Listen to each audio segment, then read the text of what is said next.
Be ready. 5 seconds. Start. I welcome all of you to the first meeting of the Parliamentary Consultative Committee of the Ministry of Communications. We are in the midst of an information and communication revolution. This revolution is bringing about fundamental changes in every aspect of life at the national and international levels. It has also opened the prospect of India emerging as an information technology superpower. This prospect will become a reality only if we create a modern nationwide telecommunications infrastructure at the earliest. Telecommunications is also by itself an accelerator of economic growth. The telephone is no longer a luxury but an indispensable tool in every conceivable economic activity. For example, the large network of STD ISD booths established by the Department of Telecommunications in a short span, and we can see these booths even in small towns today, has immensely benefited small entrepreneurs and the common person. Experts have calculated that 1% increase in telephone density results in a 3% increase in GDP. As you would make out from the agenda notes, this information and communication revolution has unfortunately largely bypassed rural India. The National Telecom Policy of 1994 had envisaged universal access and availability of basic telecom services on demand. We are way behind achievement of this objective. The failure is most glaring in meeting the target of at least one village public telephone for each of the 6 lakh villages in the country. More than half of these 6 lakh villages still do not have even a single telephone, in not to mention other sophisticated forms of communications. Moreover, the telephone density in such of the villages which do have a connection is very low. This should be matter of concern for all of us. My government will not allow the rural-urban divide to get further widened because of failures in policy and implementation to meet our goal in rural telephony. My vision is to see every Indian village connected with the global village that is being created by the information and communication revolution. The failure in the area of rural telephony cannot be seen in isolation from the flaws in the National Telecom Policy of 1994 and its implementation.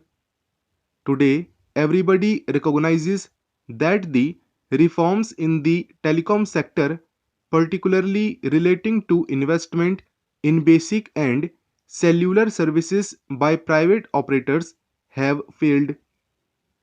The country cannot therefore afford any further delay in resolving the many problems in the telecom sector which my government has inherited from the past. As I have stated on several occasions, we have both the political will and the competence to unravel these knots in the most transparent manner. In doing so, we will be guided solely by national interests to which all other sectoral interests must become subordinate. As a first step, we have created a high-powered group on telecommunications under the chairmanship of Shri Jaswant Singh. It has been mandated to recommend to the government on the following: 1. Create a strong, independent and credible regulatory framework by strengthening the Telecom Regulatory Authority of India. The government will move to suitably amend the TRI Act if found necessary by the group to achieve this objective. 2. To resolve all issues in the telecom sector, including the license fee structure for basic and cellular operators, to ensure fastest proliferation of telecom services in India, including in rural areas. As I have stated before, the government will take suitable action in this matter before the end of the year. 3. To formulate a new national telecom policy to address, among other things, the revolutionary phenomenon of the convergence of telecom, IT, media, and consumer electronics. This suggests that we may have to create a common policy and regulatory framework for telecom, broadcast, cable, internet, and other aspects of convergence.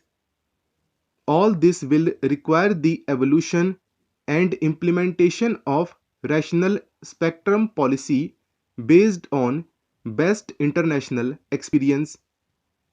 In dealing with this important task, I have directed the group not to tinker with the issues but to come up with a fundamental and lasting solution that will both meet the needs of the country and also take into account the rapid technological changes in this dynamic sector.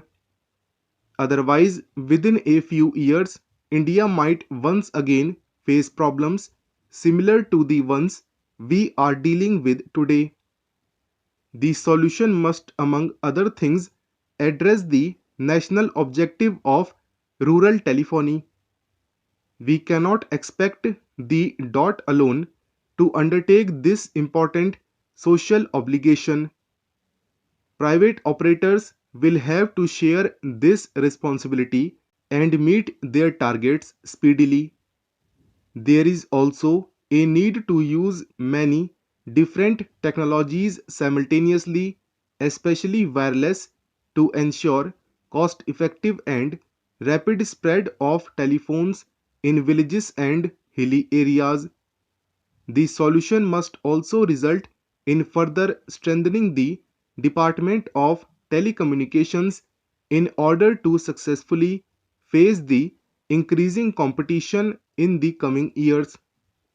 There are many examples in the world where state owned telecom organizations have become major players.